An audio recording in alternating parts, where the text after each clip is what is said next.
आज की तेज रफ्तार जीवन शैली में मानसिक शांति बनाए रखना एक चुनौती बन गया है। लगातार बदलते परिवेश और जिम्मेदारियों के बीच हमारे मन में विचारों की भीड़ उमड़ती रहती है, जिससे सुकून पाना मुश्किल हो जाता है। इस वीडियो में हम जानेंगे कि मन को शांत कैसे रखा जा सकता है और विचारों को व्यवस्थित करने के लिए कौन-कौन से सरल उपाय अपनाए जा सकते हैं।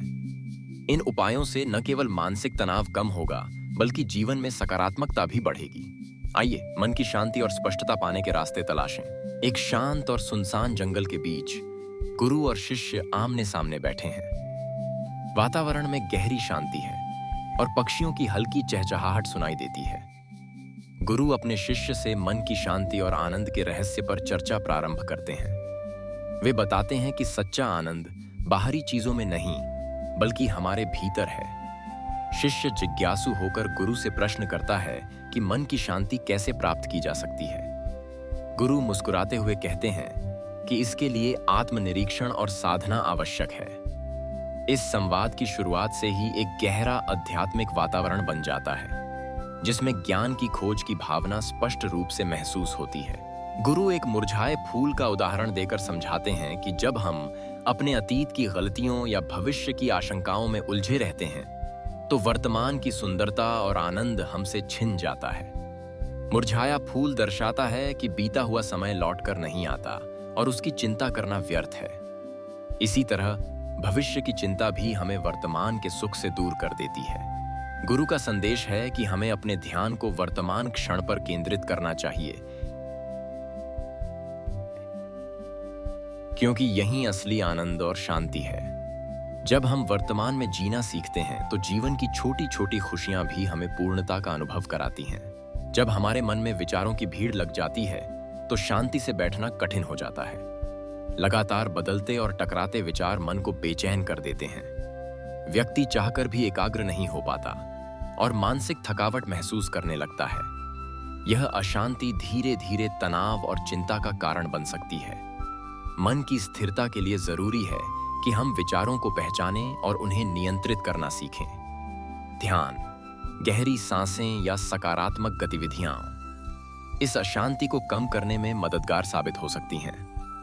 विचारों की अधिकता को समझना और उसका समाधान ढूंढना मानसिक स्वास्थ्य के लिए आवश्यक है। मनुष्य अक्सर अपने अतीत की यादों में खोया रहता है और भविष्य की चिंता में उलझा रहता है। यह मानसिक जाल उसे वर्तमान क्षण का आनंद लेने से रोकता है। अतीत की घटनाएं या पछतावे और भविष्य की अनिश्चितता दोनों ही उसके मन को बेचैन बनाए रखते हैं। ऐसे में व्यक्ति को सच्चा सुख महसूस करना कठिन हो जाता है। जब तक मनुष्य इन विचारों से मुक्त नहीं होता, तब तक वह शांति और संतोष का अनुभव नहीं कर सकता। वर्तमान में जीना ही मानसिक सुख का मूल है। वर्तमान में जीना हमारे जीवन को संतुलित और सुखद बनाता है। अक्सर लोग अतीत की यादों या भविष्य की चिंताओं में उलझे रहते हैं, जिससे मन में तनाव और दुख उत्पन्न होता है। वास्तविकता यह है कि हमारा जीवन केवल इसी क्षण में घटित होता है। जब हम वर्तमान को पूरी तरह स्वीकार करते हैं, तो मन शांत रहता है और हम अपने अनुभवों का आनंद ले सकते हैं। अतीत और भविष्य की कल्पनाएं केवल मानसिक बोझ बढ़ाती हैं, जबकि वर्तमान में रहना हमें सच्ची खुशी और संतोष प्रदान करता है। हम अक्सर अपने शरीर की सफाई पर ध्यान देते हैं, लेकिन मन और मस्तिष्क की सफाई भी उतनी ही महत्वपूर्ण है। जब हमारा मन और मस्तिष्क स्वच्छ होते हैं, तो हमारी बुद्धि की क्षमता बढ़ जाती है और हम जीवन के आनंद को गहराई से समझ सकते हैं। मानसिक स्वच्छता से नकारात्मक विचारों और तनाव को दूर किया जा सकता है। इससे हमारा दृष्टिकोण सकारात्मक रहता है और हम अपने लक्ष्यों की ओर बेहतर तरीके से बढ़ सकते हैं।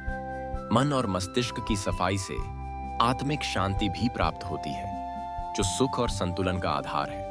गुरुजी बताते हैं कि सुख और दुख का रहस्य बाहरी वस्तुओं में नहीं छुपा है। अक्सर देखा गया है कि जिनके पास सब कुछ है, वे भी भीतर से असंतुष्ट और दुखी रहते हैं। जिनके पास बहुत कम है, वे छोटे छोटे पलों में भी आनंदित रहते हैं। इसका कारण यह है कि सच्चा सुख मन की अवस्था पर निर्भर करता है, न कि भौतिक संपत्ति पर। जब व्यक्ति अपनी इच्छाओं को नियंत्रित करता है और संतोष की भावना अपनाता है, तो उसे वास्तविक आनंद की अनुभूति होती है। गुरुजी समझाते हैं कि संतोष और आभार ही जीवन में स्थायी सुख का स्रोत है। जीवन की व्यर्थता का एहसास तब होता है जब हम सब कुछ हासिल कर लेते हैं, लेकिन फिर भी मन की शांति हमसे दूर रहती है। भौतिक उपलब्धियों के बावजूद सच्चा आनंद कहीं खो जाता है। इंसान लगातार सफलता और संपत्ति की दौड़ में भागता रहता है, परंतु अंत में उसे खालीपन महसूस होता है। यह एहसास दिलाता है कि बाहरी उपलब्धियों से भीतर की संतुष्टि नहीं मिलती। जीवन की इस दौड़ में हम अक्सर अपने सुख और शांति को नजरअंदाज कर देते हैं। मन की शांति पाने के लिए आत्ममंथन और संतुलन जरूरी है। गुरुजी सूखे पेड़ के उदाहरण से यह समझाते हैं कि जीवन का अंतिम पड़ाव मृत्यु है। अक्सर इंसान अपनी पूरी जिंदगी चीजों को इकट्ठा करने में लगा रहता है, लेकिन वह जीवन जीने की असली कला भूल जाता है। सूखा पेड़ हमें यह संदेश देता है कि भौतिक वस्तुओं का संग्रहण अंततः व्यर्थ है। जीवन की दौड़ में हम अपने उद्देश्य और आनंद को नजरअंदाज कर देते हैं। गुरुजी हमें प्रेरित करते हैं कि हम अपने जीवन को सार्थक बनाएं और हर पल का महत्व समझें। मृत्यु निश्चित है, इसलिए हमें अपने समय का सदुपयोग करना चाहिए। योगी का दृष्टिकोण जीवन की भागदौड़ से अलग है। वह बाहरी उपलब्धियों की बजाय आंतरिक शांति और आनंद को महत्व देता है। योगी अपने मन और मस्तिष्क को शांत करने के लिए साधना करता है, जिससे उसे सच्चे सुख की अनुभूति होती है। यह प्रक्रिया उसे तनाव और उलझनों से दूर रखती है। योगी के लिए जीवन का उद्देश्य केवल भौतिक सफलता नहीं, बल्कि आत्मिक संतुलन और आनंद की प्राप्ति है। गुरु का कहना है कि गृहस्थ जीवन में भी सच्चा आनंद पाया जा सकता है। इसके लिए सबसे महत्वपूर्ण है मन और मस्तिष्क की सफाई। जब व्यक्ति अपने विचारों को शुद्ध और सकारात्मक बनाए रखता है, तो जीवन के हर पहलू में संतोष और सुख की अनुभूति होती है।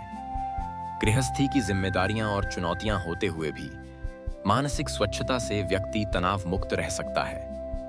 गुरु यह भी समझाते हैं कि बाहरी परिस्थितियां चाहे जैसी हों, आंतरिक शांति से ही आनंद संभव है।